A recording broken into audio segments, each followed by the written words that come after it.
What's up, cool people? I'm Matt Conroy. Welcome back to some more Bible reading. So, here we are, finally in Exodus. Now, as of recording this, I have the Genesis abridged video complete. I just haven't uploaded it yet and figured out when exactly I'm gonna, publish it. So, it may or may not already be out by the time this video actually gets to, YouTube separate from the live stream. But if it's not already out, it should be coming soon, and that'll catch up on things. If it's not already out, here was the general gist of Genesis. World was created, people messed it up. It's starting with Adam and Eve getting kicked out of the garden. And then downward spiral of sin from there.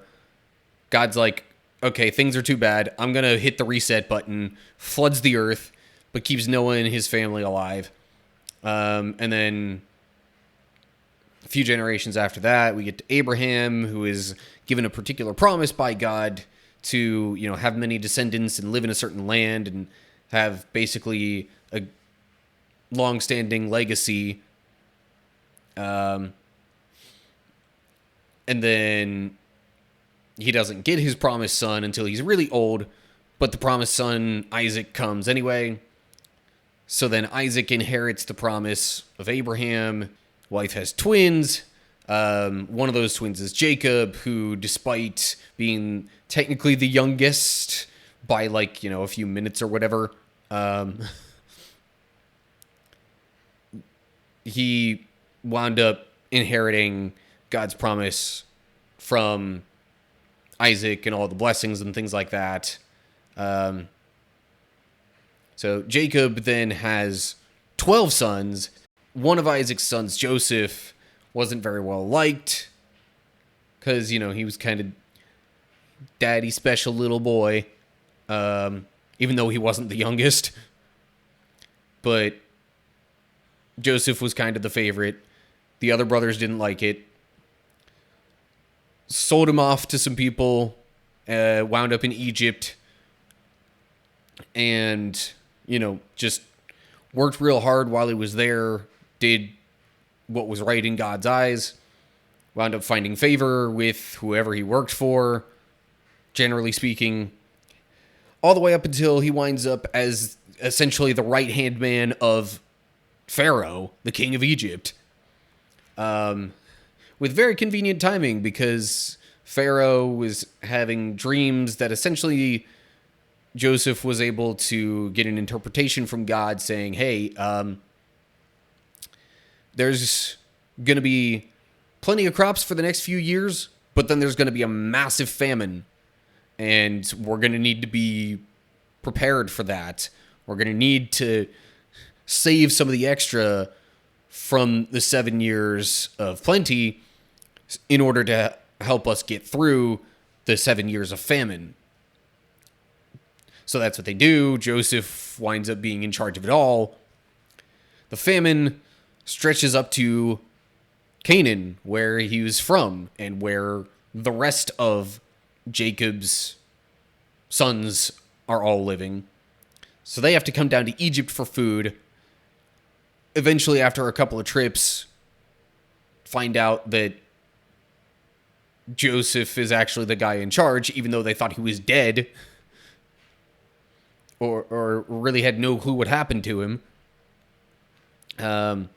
So then they all move down to Egypt with Pharaoh's approval. They all move down to Egypt and get themselves some land there. And while most of Egypt is running out of money and food and essentially having to sell themselves as slaves to Pharaoh just in order to, continue getting food, Jacob's family, maybe not so much. We're given the impression that they're doing pretty well. Certainly increasing in number significantly. And that's, in terms of the general situation, is kind of where we leave things off. At this point, Jacob has died, Joseph has died, and so, most of the people who were directly tied to, Jacob's descendants, aka the people of God's promise, being down in Egypt, the people who were directly responsible for that move, most, if not all of them, have died at this point. So that's where we get into things in Exodus. Sorry for that being a bit long-winded, but, I figured it would help get you up to speed, especially if Genesis Abridged isn't out already. So anyway, Exodus, chapter 1. These are the names of the sons of Israel, that is, Jacob, who moved to Egypt with their father, each with his family: Reuben, Simeon, Levi, Judah, Issachar, Zebulun, Benjamin, Dan, Naphtali, Gad, and Asher. In all, Jacob had 70 descendants in Egypt, including Joseph, who was already there. Footnote says Dead Sea Scrolls in Greek version reads 75. And, I was actually just reading something later in the Bible that mentions Jacob having 75 descendants that moved down to Egypt. There was, I think it's in Acts. I'm doing a thing with my church where we're reading through the New Testament this year, like the whole New Testament. And there's a guy named Stephen who's, in front of a council of Jews, and basically, some of the other Jews were causing a fuss, basically saying that Stephen was blaspheming God, and he gets into this story of all these things that happened, to Abraham and his descendants. Long story short, as a way of pointing to a particular prophecy that he then tied to Jesus. But anyway, so I bring that up in part because it's directly tied to this, and also that, at least in the version of the Bible that I was reading from, said that Jacob had 75 descendants in Egypt. Anyway, moving on. Verse 6. In time, Joseph and all his brothers died, ending that entire generation. But their descendants, the Israelites, had many children and grandchildren. In fact, they multiplied so greatly that they became extremely powerful and filled the land.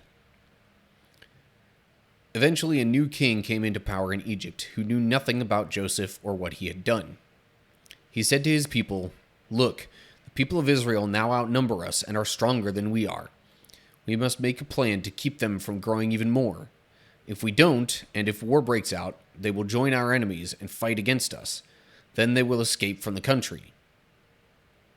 Footnote there says, or will take the country. Either way, trying to say that, hey, these Israelites here, like, if we get into trouble, we can't be sure they're going to help us. In fact, they may very well even turn on us and try and just either help us get taken over by someone else, or they will try to use that to their advantage and take over Egypt themselves. Because this new Pharaoh didn't have any connection to Joseph or his family, and didn't really have any knowledge of the reason why they were there, or their reputation, really.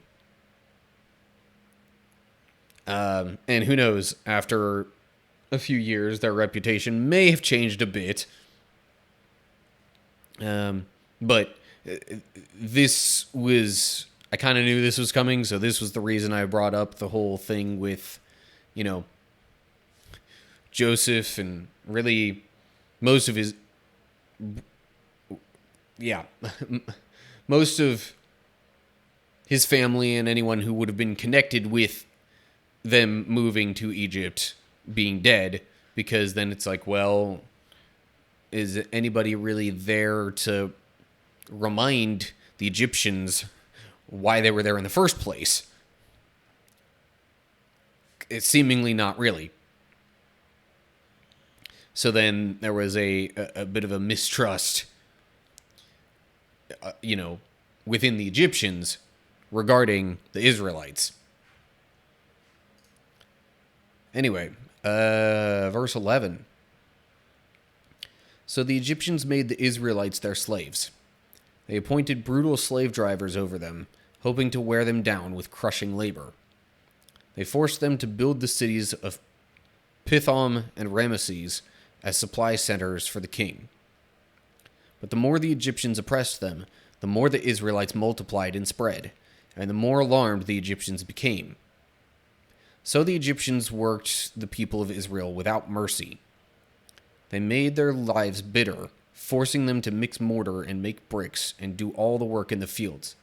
They were ruthless in all their demands.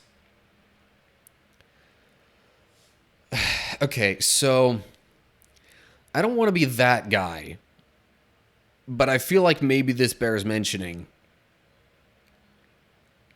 All this stuff about basically, the more oppressed the Israelites became, the more they seemed to multiply and, air quote, grow in power.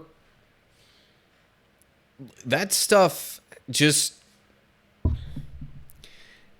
in my mind, it makes me think of what certain people think regarding, I'll just say inner city folks.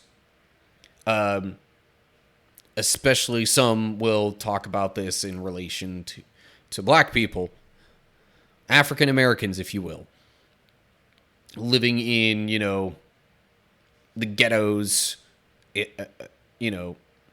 or even Hispanics in the barrios. But basically, like poor inner city areas where certain people groups live, and, despite how much of a struggle it seems to be for them to get by and make a living and all that kind of stuff, it just seems like all the more they're the ones that are having more children and, like, growing in number in those areas and all these different things. I'm not trying to make any particular political commentary there, but, like, the similarity is just interesting to note. How it seems like the more oppressed a group of people become, the more that they grow in number, until it's almost inevitable that they wind up, having some power somewhere and drive some change to maybe make things not so bad for them. I mean, heck, in a sense, this is even what happened with early Christians.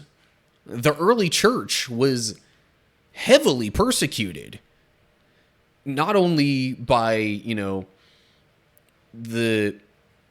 not only by the rulers of the time, generally the Roman Empire, but also by their fellow Jews, at least the ones who were Jewish, because these other Jews did not want to believe that Jesus was the Messiah, and thus thought that, these Christ followers were blasphemous, that they were equating a man to God. A man who, in their eyes, was just a man and not also God, as we know Jesus to be. So it's just, it strikes me how there's this similarity here of oppressed people groups, you know, if nothing else happens, then they just grow in number where they are to the point that they gain power and influence, and something winds up, maybe changing things for the better a bit. And yet some of us tend to look down on people in those situations. Like, I know there are plenty of even just middle class Americans who look down on inner city folks, especially inner city, blacks and Hispanics, that, just hardly think of them as anything but thugs sometimes, or, gangsters, or, whatever.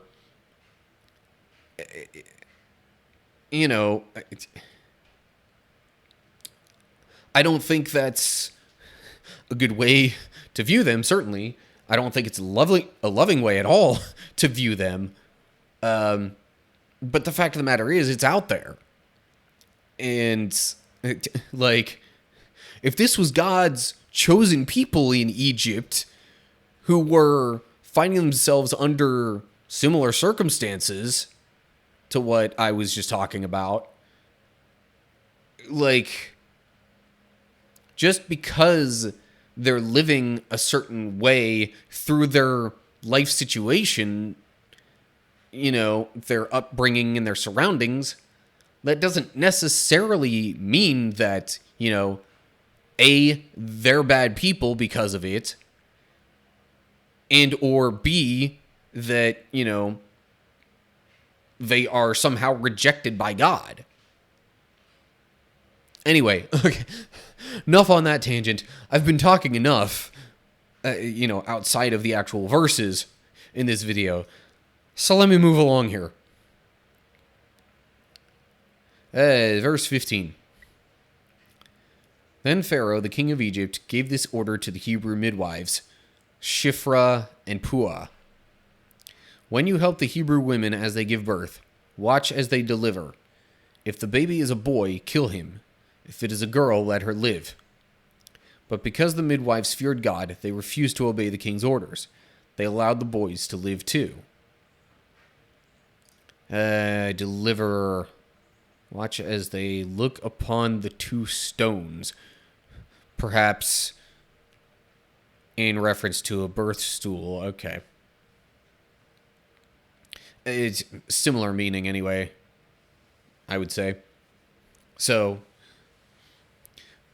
Pharaoh is trying to put an end to, the continued growth of the Hebrew population in Egypt. And,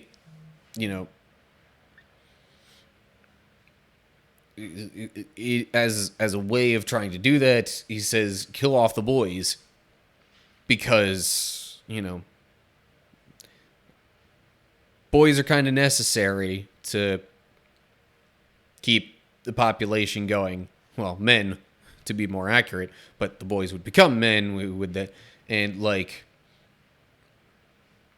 killing off the girls wouldn't necessarily do it, because then, the boys, once they become men, might end up marrying and,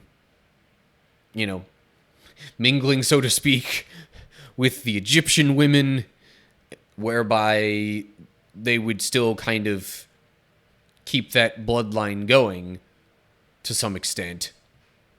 But the girls on their own obviously couldn't really do that so well. But these midwives didn't obey Pharaoh's orders anyway. So, verse 18. So the king of Egypt called for the midwives. Why have you done this? He demanded. Why have you allowed the boys to live?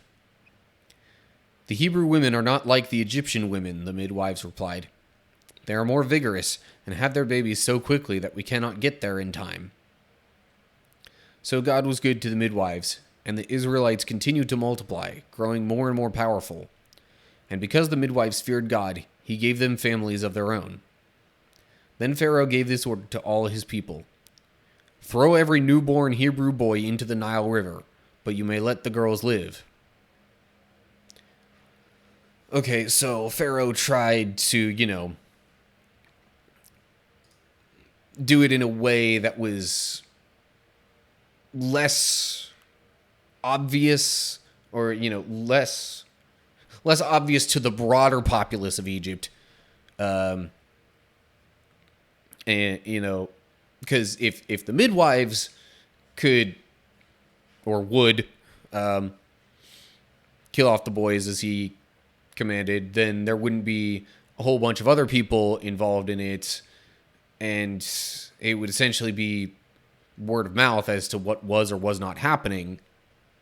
But since the midwives wouldn't do it, he sends a broader call out to essentially all the Egyptians. It's like, okay, look, these Israelites are a problem. They're going to ruin things for us Egyptians.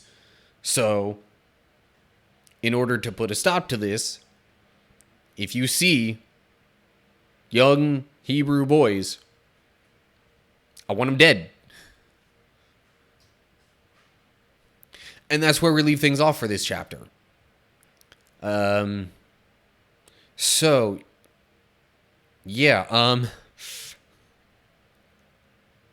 Things are not looking great for the Israelites, for God's people. But that,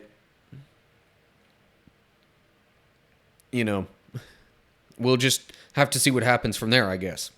Okay, so that was Exodus chapter 1. Finally got a continuation of, the actual story stuff, with regards to the famine and things that happened afterwards, and, not just specific family communication about, what to do when they died. But anyway, yeah, so Exodus is on a roll. Genesis Abridged, I think, is coming real soon, if it's not already out. I'm not totally sure on the timing of that relative to this video. But if it's not already out, definitely coming soon. As always, like and share if you enjoyed the video. Subscribe and click the bell to get updates when I post new stuff. Look down in the description for info on other social media pages. And of course, leave comments down below all that with any thoughts that you have. So that's it. Hope you're all doing well. Hopefully I'll see you for the next video. But until then, stay cool, people.